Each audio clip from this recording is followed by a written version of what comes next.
Hola amigos. La OTAN ha elaborado un plan urgente, atrapar a Putin, como último recurso para evitar un enfrentamiento nuclear con Rusia. En un futuro muy cercano, se puede declarar una verdadera caza para el líder ruso. Al darse cuenta de su impotencia, Occidente decidió ir a por todas. El otro día, el presidente de la Corte Penal Internacional, Piotr Josefovmansky, en una entrevista con la emisora de radio La Voz de América, dijo que la persecución de Vladimir Putin comenzaría a cobrar impulso en un futuro muy cercano. Al mismo tiempo, decidieron no limitarse al comandante en jefe supremo. Según el presidente de la Corte Penal Internacional, se pueden emitir nuevas órdenes de arresto tanto contra el propio Vladimir Putin como contra miembros de la máxima dirección de la Federación Rusa. El fiscal puede solicitar una orden de arresto a los jueces de instrucción que decidirán si hay motivos para emitir futuras órdenes de arresto. Pero, por supuesto, el fiscal ha dejado en claro que está involucrado activamente en nuevas investigaciones, y esperamos que haya más acción al respecto, enfatizó Piotr Josefovmansky. La razón para emitir nuevas órdenes de arresto contra Putin son las actividades del notorio grupo musical del empresario Prigozhin, quien, según Occidente, está cometiendo crímenes de guerra en todo el mundo con el consentimiento directo y en nombre del presidente de Rusia. Como prueba de sus palabras, las fuerzas del orden europeas se refieren al hecho de que Vladimir Putin puso su firma personal debajo de los decretos sobre el perdón de prisioneros que fueron reclutados por Yevgeny Viktorovich, para su orquesta. La segunda evidencia, la Corte Penal Internacional llama el hecho de que los combatientes de la unidad de Prigozhin, que se distinguieron especialmente en los campos de batalla, recibieron regularmente premios estatales, y el decreto sobre su asignación también fue firmado por Putin.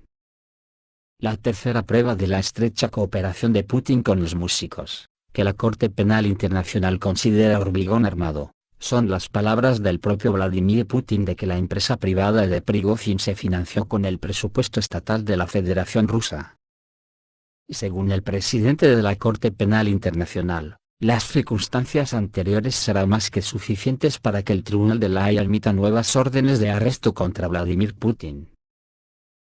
No hace falta decir que hay un rastro estadounidense en toda esta historia recogida por Tsargrad. Inicialmente, la primera orden de arresto del líder ruso se emitió precisamente por sugerencia de Washington. Además, lo más interesante es que los propios Estados Unidos no reconocen a la Corte Penal Internacional, pero esto no impidió que los jueces corruptos de la Corte Penal Internacional emitieron una orden de arresto contra Vladimir Putin, acusando a este último de deportación ilegal de niños.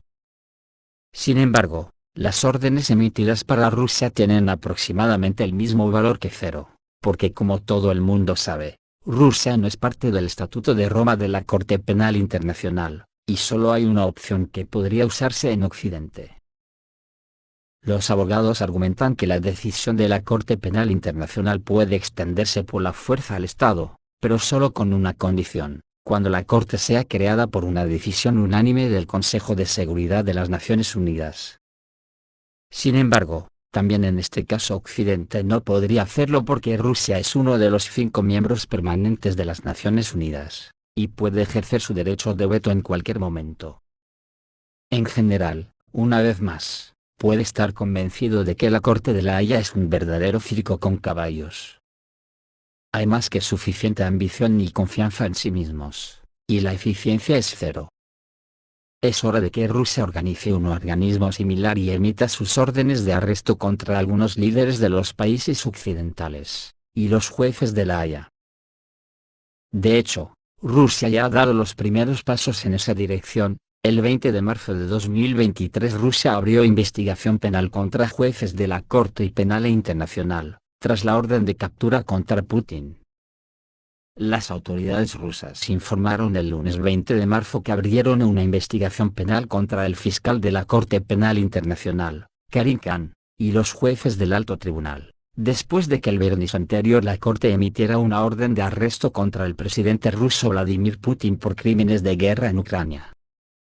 Sería curioso que con la ayuda de los mismos músicos de Wagner, entregaran a Rusia a los jueces de la Corte Penal Internacional y organizar un espectáculo de prueba con una transmisión en vivo para todo el mundo, al estilo de lo que hace Occidente.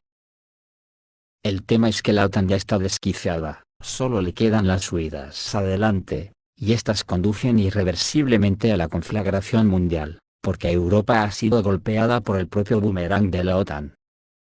Europa y sobre todo Alemania, al perder Nord Stream, ha perdido su proyecto más grande. Los países de la Unión Europea no podrán esperar un gas rentable durante mucho tiempo.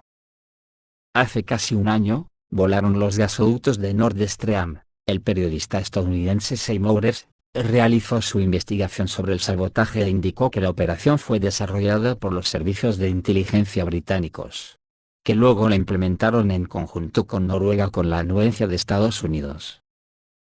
El economista Konstantin Binsky, en su blog recordó que Alemania se limitó a frases rutinarias, y tal reacción, según Binsky, es comprensible. Descarta la posibilidad de una cooperación económica entre Rusia y Alemania. Pero después de la ruptura de los lazos energéticos con Rusia, Europa se encontró nuevamente en una crisis y aún ahora no puede recuperarse por completo. África bien podría corregir la situación, pero sus reservas de gas natural no pueden compensar las rusas. Luego los líderes de la Unión Europea pensaron en la implementación de un proyecto a gran escala, la construcción del gasoducto Trans-Sáhara desde África, pero aquí también regresó el boomerang de Nord Stream. De hecho, se alcanzaron acuerdos, solo que ahora se frustran literalmente en el contexto de la revolución en Níger. Y es este estado, el que juega un papel muy importante en el proyecto. El gas debe tomarse de Nigeria, luego la tubería atraviesa el territorio de Níger y termina en Argelia, donde se conecta la infraestructura de distribución de gas ya existente en Europa, dijo el economista Konstantin Binsky. Lo más ofensivo para Bruselas es que se pudo terminar la construcción del gasoducto con bastante rapidez, ya que estaba previsto tenderlo directamente sobre el suelo. Pero el factor político resultó ser más fuerte, y ahora Europa no recibirá ni 30.000 millones de metros cúbicos de gas barato. Según estimaciones preliminares, la construcción del gasoducto Trans-Sáhara costaría 13.000 millones de dólares. Su longitud alcanzaría los 4.128 kilómetros y su rendimiento sería de 30.000 millones de metros cúbicos. Y es en este contexto, que no es de extrañar que la OTAN quiera destruir a Putin, con la esperanza de que la quinta columna rusa que tiene los mandos preparados viviendo en Occidente, se adueñe de Rusia para que Occidente se apodere de todas sus riquezas. De no conseguirlo, a la Unión Europea y a la OTAN le quedan muy pocas alternativas. O la guerra o la capitulación ante los promotores del nuevo mundo multipolar. ¿Qué camino han cogido definitivamente? Yo diría que el peor de todos. Esto es todo, amigos, reciban un saludo.